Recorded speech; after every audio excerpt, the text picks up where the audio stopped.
Assalamualaikum warahmatullahi wabarakatuh.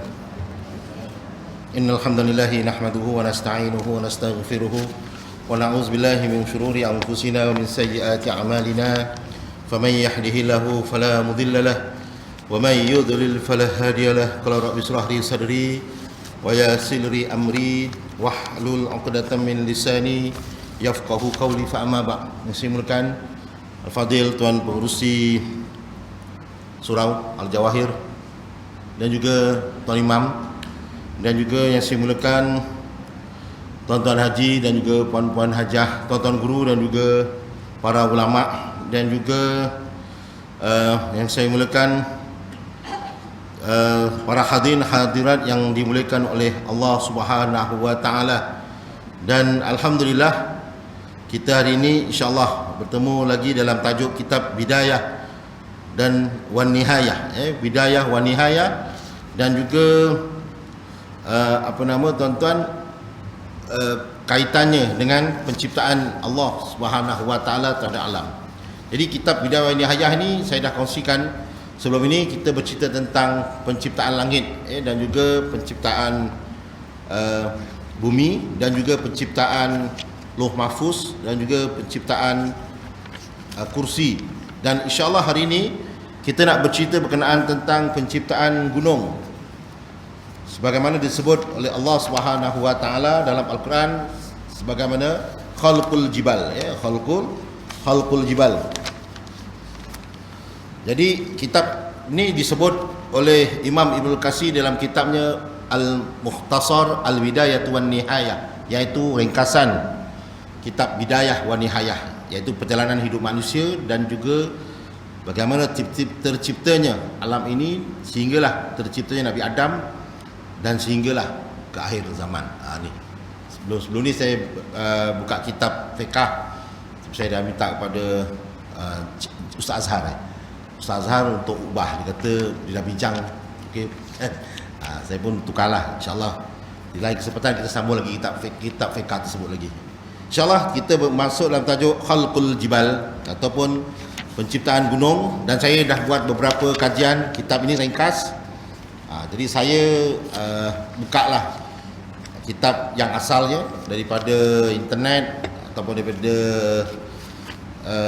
daripada bahasa Arabnya. Dia cetakan daripada Beirut. Jadi saya dah ambil dalam kitab bahasa Arabnya bagaimana Allah Ta'ala menciptakan gunung. Dan juga di dalam Al-Quran ada beberapa sebab Allah Subhanahu wa taala menciptakan gunung ini. Antaranya surah An-Nahl ayat yang ke-15. Surah An-Nahl ayat yang ke-15, Allah Taala dia menyebut a'udzubillahi minasyaitonir rajim.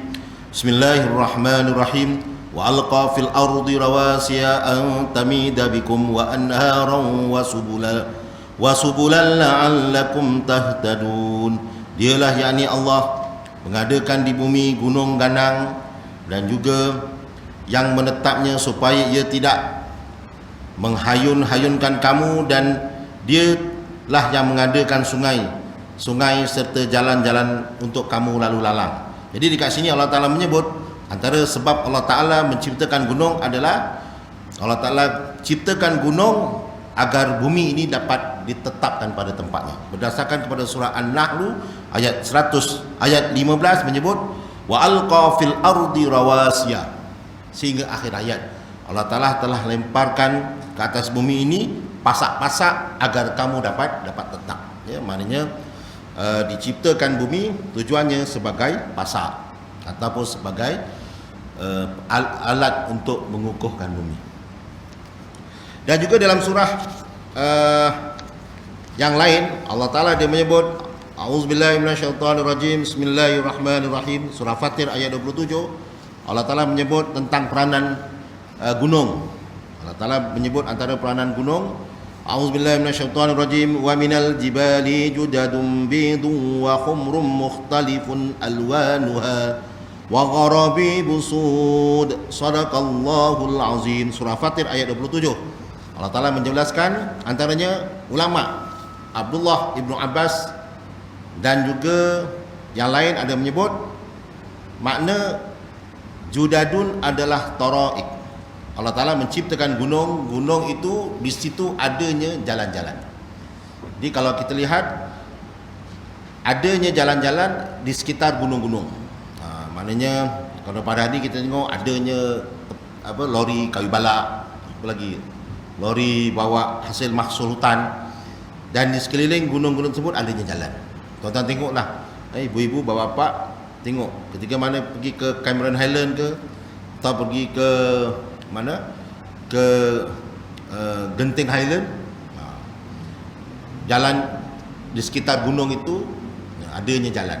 Kalau di Cameron Highland adanya lori-lori yang membawa kayu balak, hasil mahsul hutan, dan tumbuh-tumbuhan yang hidup di sekitar gunung itu kadang-kadang tak ada di kawasan tanah rata. Dia hanya wujud di kawasan pegunungan. Dan juga antaranya ulama bernama Ikrimah menyebut antara peranan gunung adalah sebagai gharabibun, iaitu ghurabibun, iaitu yang disebut oleh Allah Subhanahu wa taala dalam surah Fatir ayat 27 adalah adanya gunung-gunung yang jalan di sekitarnya itu gelap. Maknanya gunung-gunung ini gelap. Kalau di Malaysia ini mungkin kuranglah dia punya keadaannya, tapi mungkin berlaku di negara luar, di Himalaya, di gunung Everest, apa kan, nak menunjukkan tentang peranan gunung, peranan gunung. Dan juga disebut oleh ahli tafsir, antaranya Syahid menyebut dalam kitabnya sebagai khumrun mukhtalifun alwanuha. Dalam surah Fatir ayat yang sama menyebut yakni gunung-gunung tersebut mempunyai kepelbagaian warna dan juga bentuk, buqaiha wa alwanuha. Maknanya gunung-gunung ini dia warnanya pelbagai. Warnanya pelbagai dan juga keadaannya sangat tak sama di antara satu sama lain. Betul. Sebelum itu kalau tuan-tuan perasan, tuan-tuan haji, bapak-bapak perasan, kalau tuan-tuan tengok dekat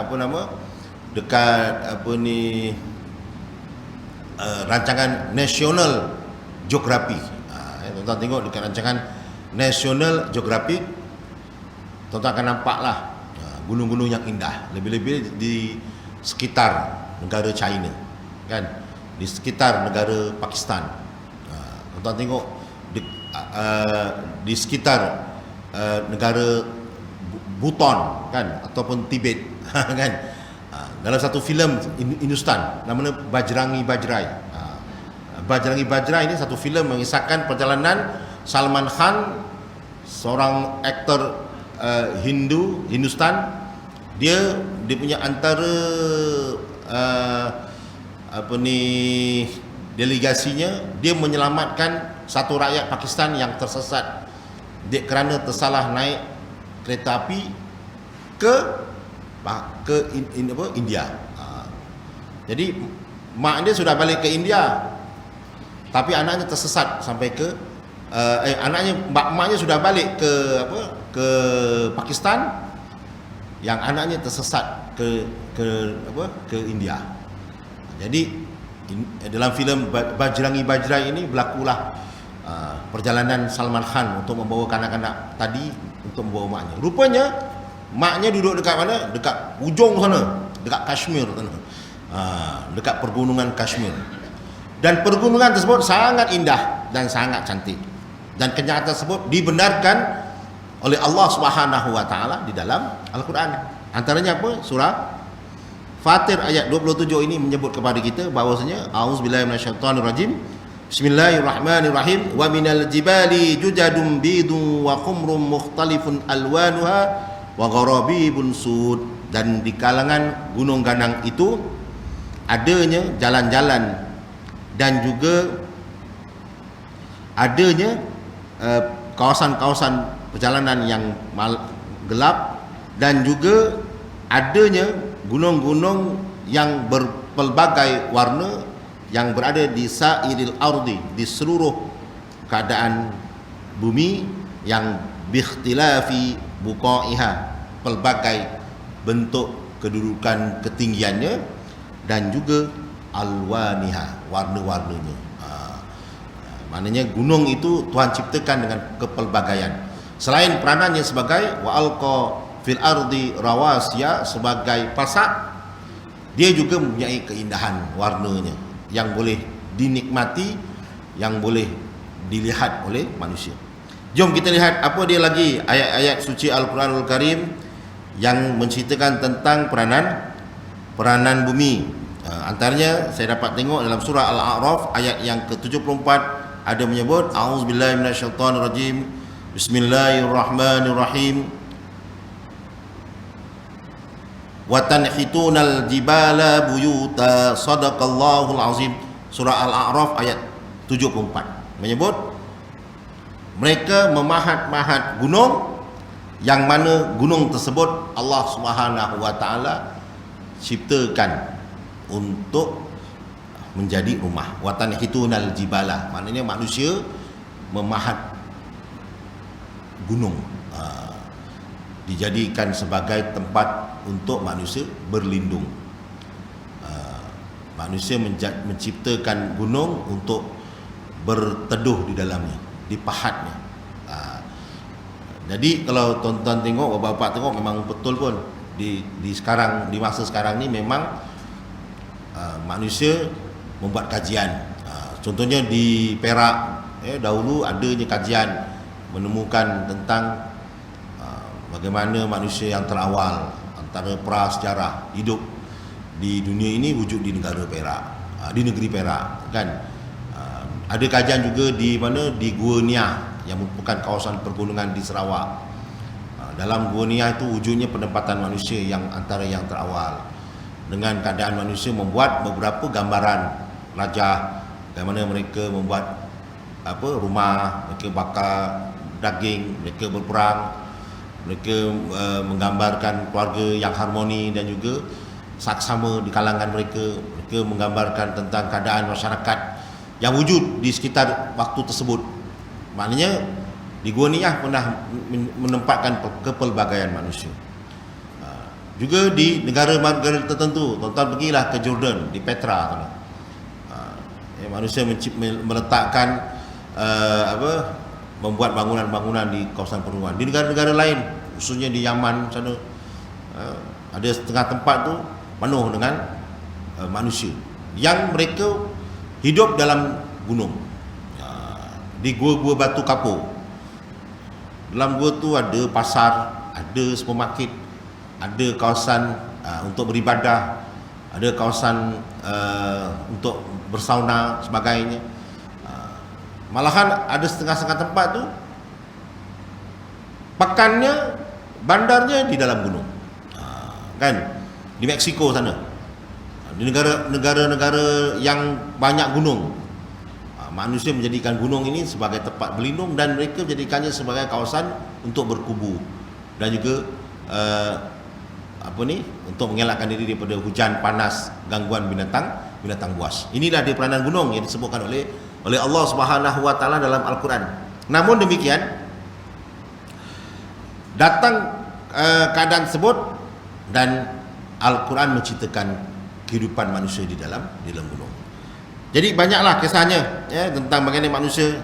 Antaranya Allah Taala menyebut tentang dulu-dulu sebelum Allah Subhanahu wa taala perintahkan kepada manusia, Allah Subhanahu wa taala pernah memberikan amanah kepada langit, kepada bumi, kepada gunung, malahan kepada makhluk-makhluk yang lain. Pernah menawarkan amanah ni. Jadi secara logiknya, mungkin tuan-tuan, bapa, ibu-ibu tanya kepada saya, macam mana gunung ini nak melaksanakan amanah, sedangkan gunung tak ada tangan, tak ada kaki, tak ada pergerakan, dia kekal dalamnya. Kita jawab wallahu alam lah, bagaimana Allah Taala nak menggayakan, sebab Allah Taala Maha mengetahui. Mungkin kalau gunung terima amanah, jadi gunung mungkin lain, wallahu alam, mungkin tak sama kan. Dia taklah kekal, mungkin bergerak, wallahu alam. Tapi nak menggambarkan ada kisah tawar menawar Allah Subhanahu wa taala terhadap gunung dan juga bumi dan juga langit. Apa dalilnya? Surah Al-Ahzab ayat 72 ada menyebut, A'udzubillahi minasyaitonirrajim. Bismillahirrahmanirrahim. Inna 'aradnal amanata 'alas samawati wal ardi wal jibali fa'abaina an yahmilnaha wa ashfaqna minha wa hamalahal insan. Sesungguhnya kami, yakni Allah, telah mengemukakan tawaran untuk memberikan tanggungjawab ke atas langit dan juga bumi dan juga gunung agar mereka memikulnya, namun mereka enggan. Fa'abaina, abai itu maknanya enggan. Kita orang Melayu sebut abai itu abaikanlah, tak payah dilayan. Tapi dalam bahasa Arab, abai itu maksudnya enggan. Fa'abaina ayyahmilnaha, untuk menanggungnya, dan Allah Subhanahu wa taala menukarkan arahan tadi kepada manusia. Gunung, langit dan juga bumi ini, tuan-tuan dan juga puan-puan, ibu-ibu, bapa yang saya muliakan, mereka menolak untuk diberikan tanggungjawab. Maknanya mereka tak nak menanggung tanggungjawab macam kita tanggungjawab lah, sembahyang mungkin, kan? Mungkin tak sama apa yang kita buat. Mungkin tanggungjawab yang dimaksudkan itu tanggungjawab macam kita ni memakmurkan bumi. Mungkin gunung dia duduk je gitu kan. Itu yang dimaksudkan tentang memakmurkan bumi. Mereka menolak daripada merasa untuk bertanggungjawab. Kerana apa? Kerana mereka khawatir untuk tidak dapat melaksanakannya. Apa dalilnya? Wa ashfaqna minha. Maka khawatir untuk melaksanakannya. Maka pertanggungjawaban ini dipindahkan kepada bumi. Maksudnya dipindahkan kepada bumi. Kepada manusia, bumi pula. Dipindahkan kepada manusia untuk meneruskannya. Mana kat sini peranan gunung. Mana gunung ni ada peranan pernah mendapat pelawaan daripada Allah Subhanahu wa taala untuk mentadbir bumi. Mentadbir tanggungjawab sebagai otai lah, maksudnya yang mentadbir dan juga melaksanakan urusan di atas muka bumi. Jadi ada juga ayat-ayat suci Al-Quranul Karim yang menceritakan tentang bagaimana Allah Subhanahu wa taala mengisahkan kepada kita tentang bumi ini, gunung ini asalnya tinggi, kemudian dianya diratakan.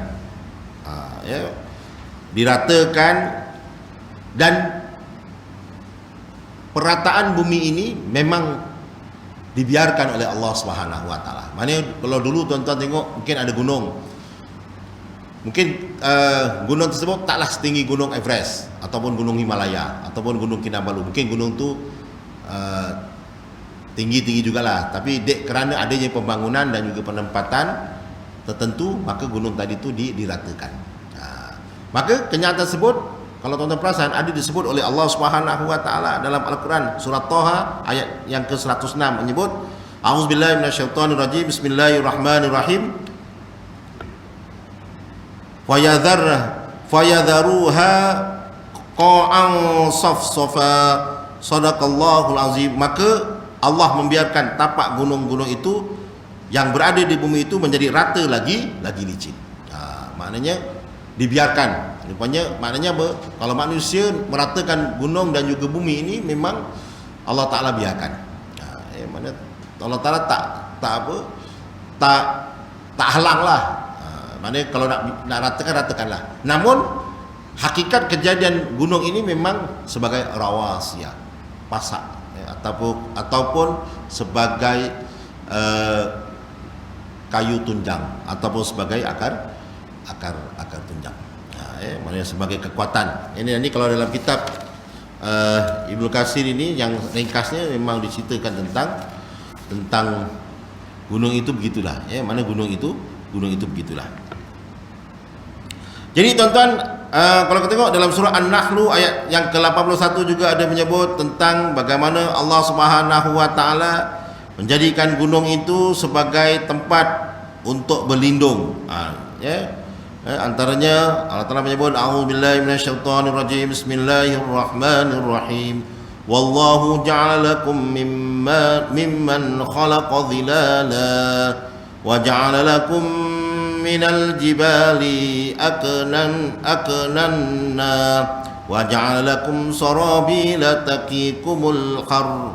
Sadaqallahul azim. Maka Allah telah menjadikan bagi kamu sebahagian dari yang diciptakannya itu benda-benda untuk berteduh, dan dia menjadikannya bagi kamu sebahagian daripada gunung ganang tempat untuk kamu berlindung, dan dia juga menjadikan bagi kamu pakaian-pakaian untuk melindungi kamu daripada sejuk. Maknanya gunung sebagai tempat berlindung.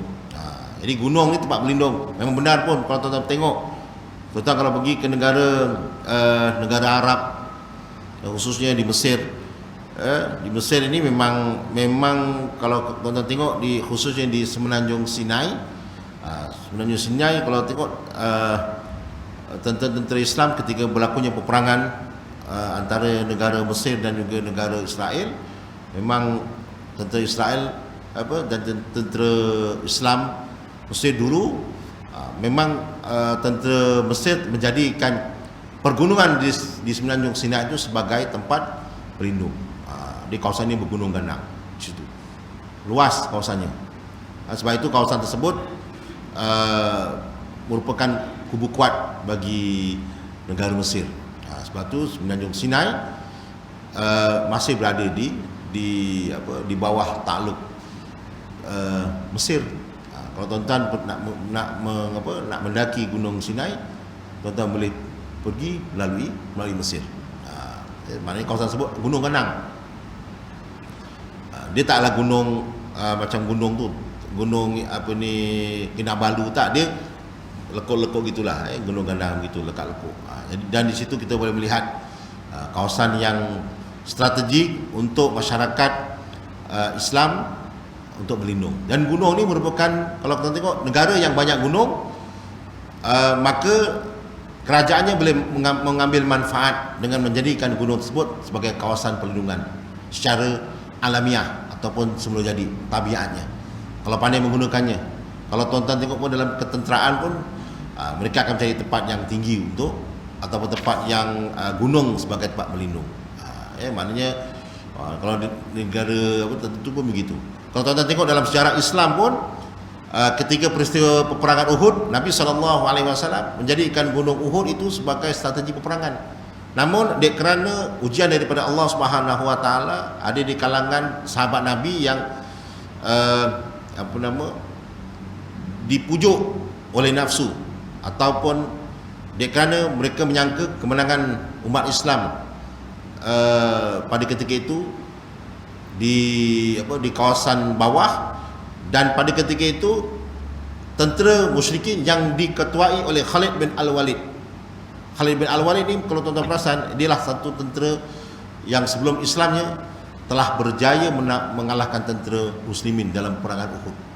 Itulah dia panglimanya, Khalid bin Al-Walid.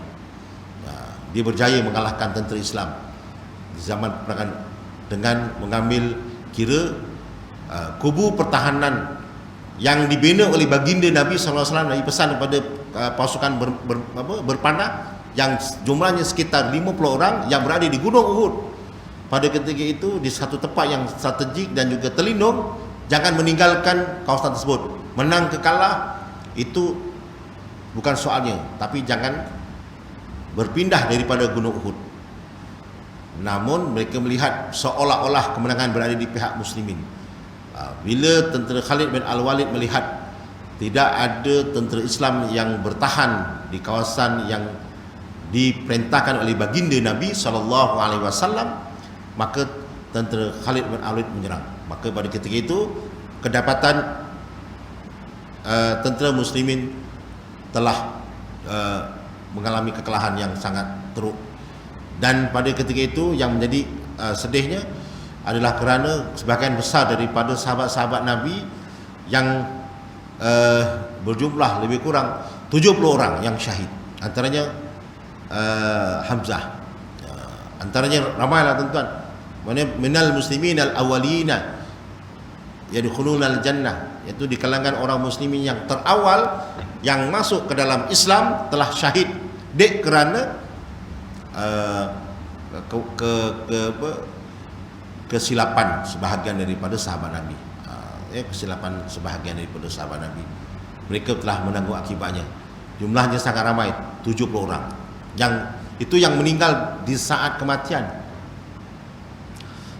Saya dulu pernah membacalah jumlah sahabat selama 70 orang itu yang dikuburkan di Baqi', kan, di Baqi' tentera Uhud. Semua sahabat-sahabat tu kalau tuan-tuan baca, kebanyakan daripada mereka itu ada hadis yang mereka riwayatkan. Ni pernah melihat hadis ni.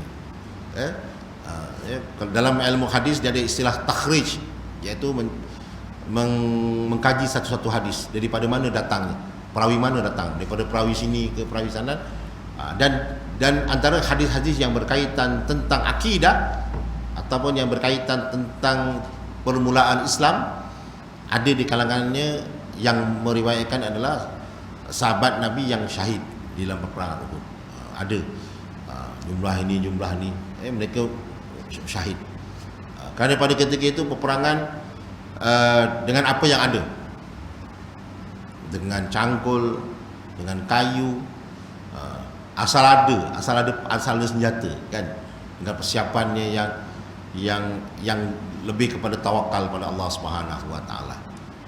Maknanya mereka bukannya dah guna penyapu lidi tu, taklah, tapi mungkin kalau batang penyapu tu ditajamkan, kan. Kalau penyapu lidi tu mungkin tak boleh masuk akal lah. Maknanya mereka gunakan senjata yang ada. Tapi nak menggambarkan gunung ni merupakan kawasan strategi. Sebab tu kalau tentera-tentera yang hebat, mereka menggunakan gunung, dan mereka melihat gunung ni sebagai kawasan yang sesuai untuk bertahan dan juga berperang. Maknanya bertahan dan juga berperang. Itu sebahagian daripada peranan gunung. Jadi Nabi SAW menggunakan ayat Quran ini sebagai ilmunya di dalam peperangan. Maknanya gunung digunakan, dan disebut oleh Allah Subhanahu Wa Taala dalam Al-Quran, dalam surah An-Nahl ayat 81 menyebut wa ja'ala lakum minal jibali aknana, kan. Maknanya menjadikan gunung itu sebagai tempat kamu berteduh dan juga berlindung daripada panas hujan, daripada musuh. Seterusnya tuan-tuan, kita tengok apakah dia peranan gunung ataupun peranan yang boleh kita tengok daripada yang lain daripada gunung. Allah Ta'ala telah menyebut di dalam Al-Quran, a'udzubillahi minasyaitonirrajim, bismillahirrahmanirrahim, alam tara annallaha yasjudu lahu man fis samawati wal arda wasyamsu wal qamaru wal jibalu wal syajaru wal dawabu wa kasirun minan nas wa kasirun khalaqa alaihi al-azab. Sadaqallahul azim, hingga akhir ayat menyebut, apakah engkau tidak mengetahui bahawa segala yang ada di langit dan juga yang ada di bumi ini tunduk dan sujud kepada Allah, dan di antaranya termasuklah matahari dan juga bulan, gunung ganang, bintang-bintang, dan juga pokok kayu-kayan, dan juga para binatang, serta sebahagian besar daripada kalangan manusia. Kat sini tuan-tuan, Allah Ta'ala menyebut persoalan.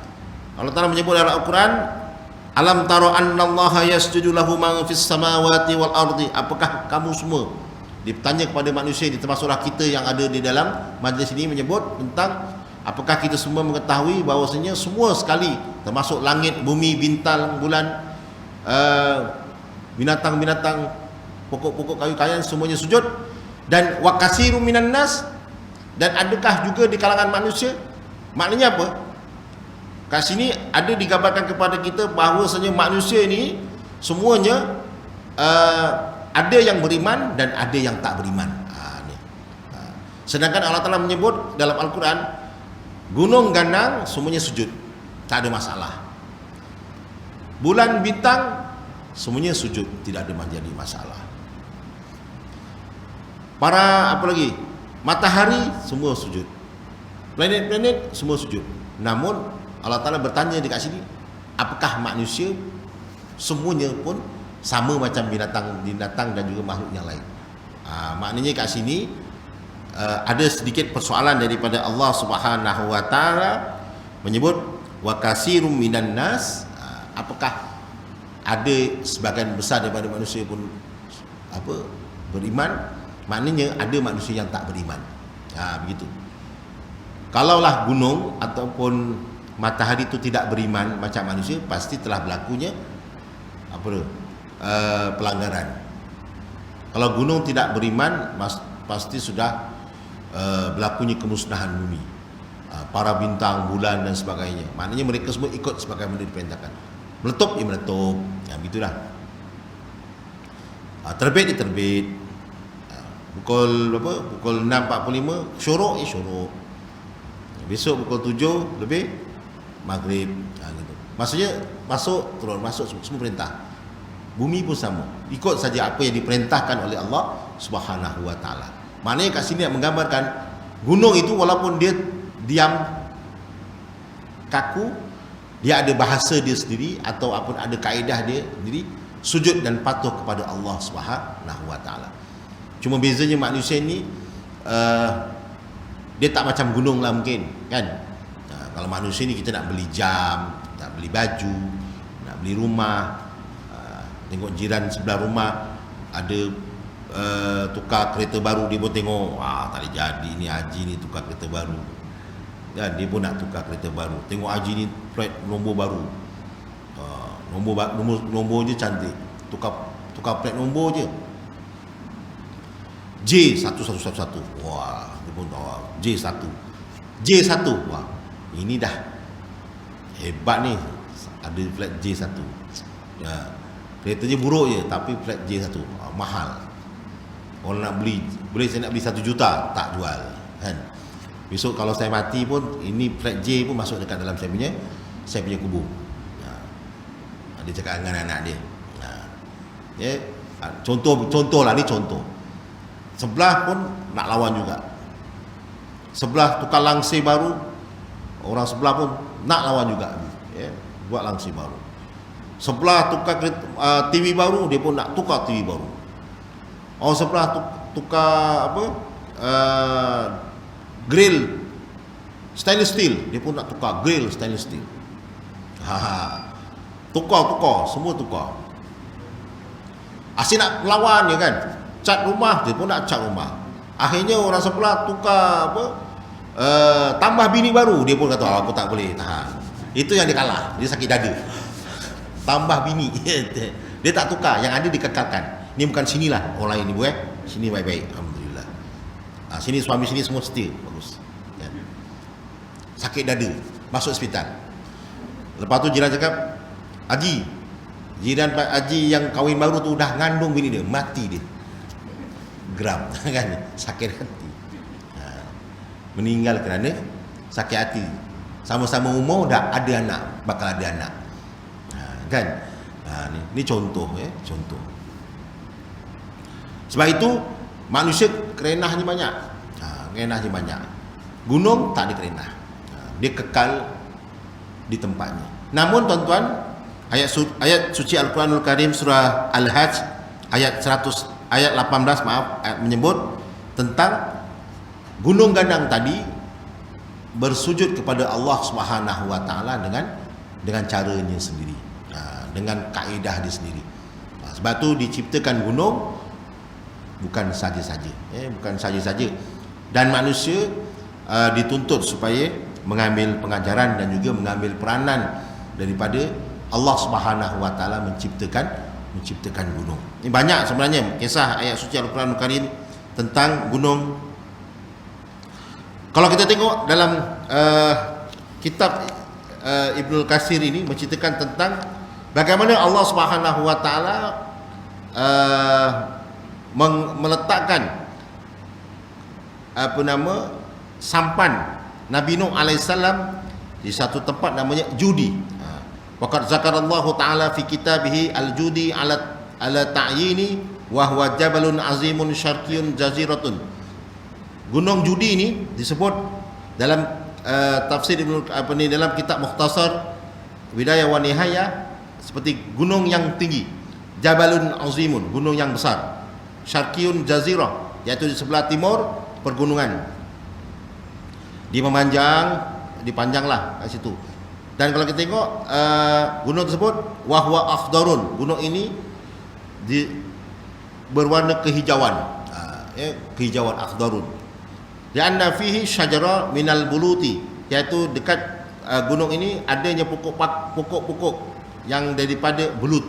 Nama pokok tu beluti kan saja, al-baluti kan. Kayu beluti tu kan. Tapi nama pokok dia pun kayu beluti juga. Bukannya belut, dia kayu beluti kan. Jenis kayu beluti ibu-ibu Jadi kat sini menceritakan tentang fi safinati ma'an Nuhi alaihi salam fi mawdhi'iha, pada kedudukannya di fi ma zakara ghairu wahid minal mufassirin. Bukan sekadar seorang daripada para mufassir yang menceritakan bahawasanya gunung Judi itu disitulah dijumpainya apa yang disebut sebagai apa nama tuan-tuan, kapal ataupun bahtera Nabi Nuh AS. Minta air sikit haus pula.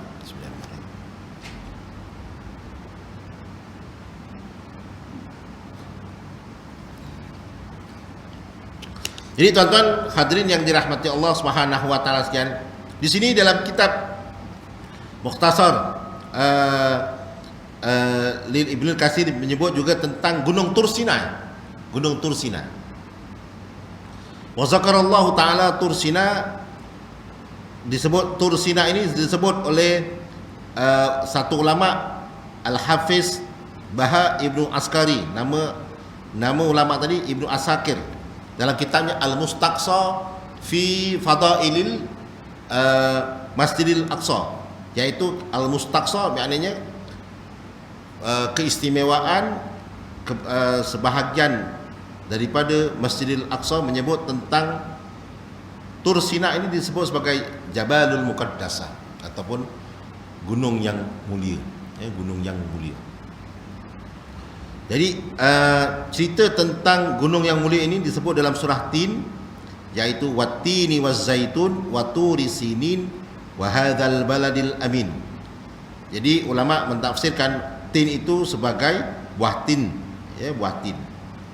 Dan juga zaitun juga buah zaitun, wa turi sinin gunung Tursina, wa hadzal baladil amin, ini Mekah.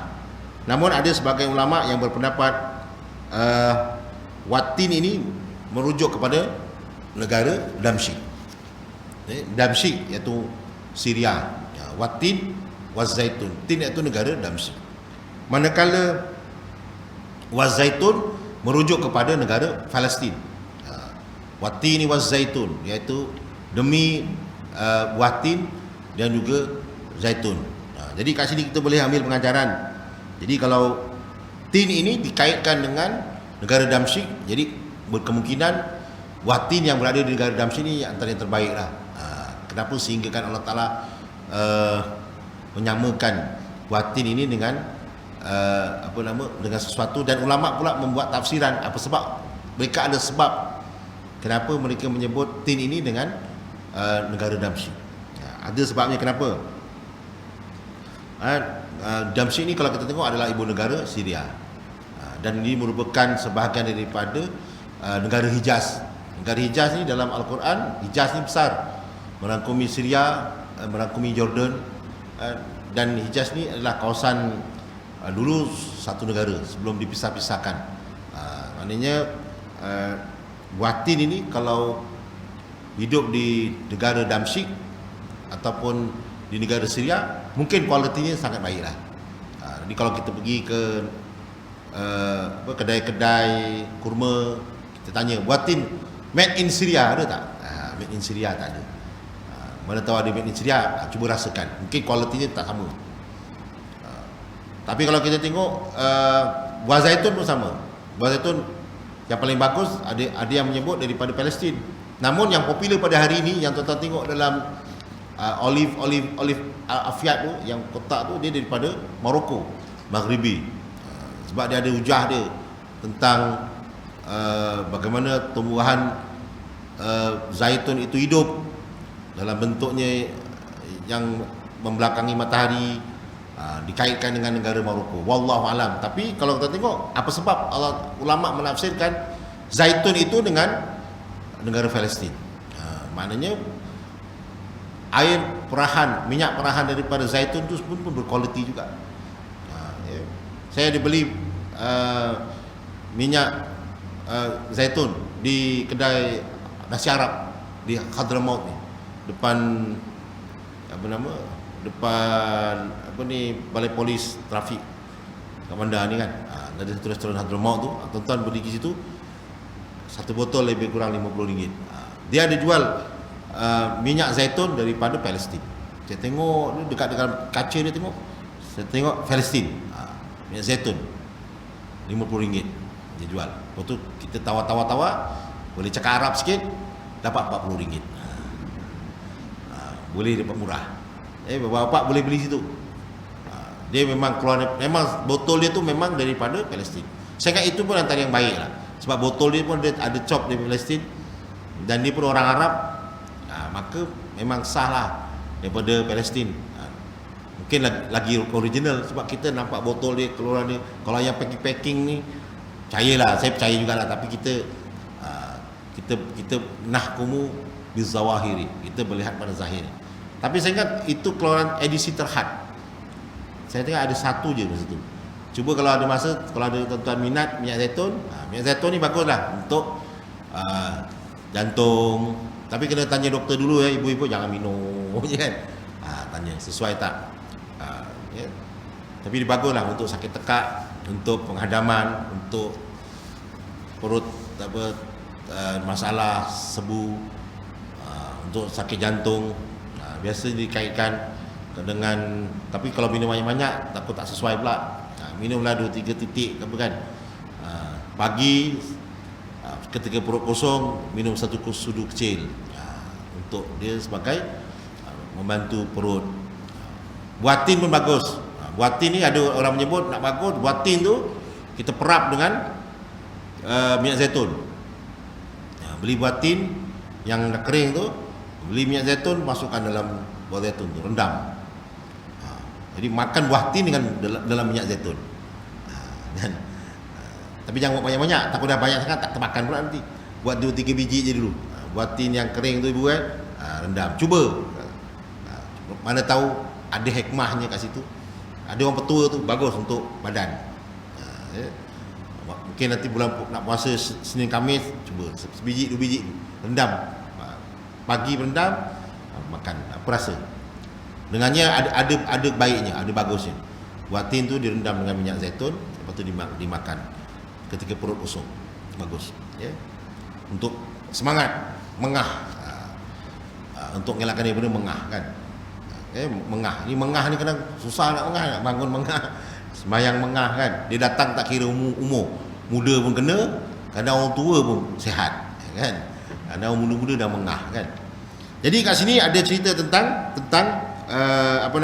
tentang gunung, ya. Maknanya kat sini mengisahkan antaranya Ibnu Katsir menjelaskan buah zaitun ini merujuk kepada Watin, merujuk kepada negara Damsyik, negara Damsyik. Antaranya pendapat daripada Qatadah, manakala zaitun merujuk kepada Baitul Maqdis, Palestin, di Palestin, Baitul Maqdis. Jadi zaitun Baitul Maqdis, manakala Damsyik merujuk kepada buatin. Manakala Tur Sina merujuk kepada Gunung Tur Sina. Waturi Sinin, memang jelas kalau sebut Waturi Sinin. Jadi Tur Sinin ni merujuk kepada gunung. Dan juga Wahadzal Baladil Amin, iaitu merujuk kepada gunung di Mekah. Namun ulama menyebut Watini wazaituni waturi sinin wahadzal baladil amin merujuk kepada empat gunung. Boleh kan? Merujuk pada empat gunung yang berada di negara tersebut. Maknanya gunung di Damsyik, gunung di Palestin, gunung di Tursina, yang 4 gunung di negara Mekah. Ini ulama menyebut tentang adanya gunung-gunung di sana. Dan gunung-gunung ini disebut sebagai arba'atun apa ni, Allah Subhanahu wa taala bersumpah watin, demi gunung yang berada di Damsyik. Kemudian bersumpah dengan 4 gunung yang mulia di situ. Wallahu alam. Jadi kita rasa cukuplah sampai sini, ya. Mohon maaf di atas kekurangan. Terima kasih perkongsian kita dengan baca tasbih kafarah dan juga suratul asri. Subhanakallahumma wa bihamdika asyhadu an la ilaha illa anta astaghfiruka wa atubu ilaik. Wal asri innal insana lafi khusr illa alladhina amanu wa amilus solihati wa tawassaw bil haqqi wa tawassaw bis sabr. Insyaallah di lain kesempatan kita akan sambung tentang penciptaan bihar, laut dan juga sungai, insyaallah. Terima kasih.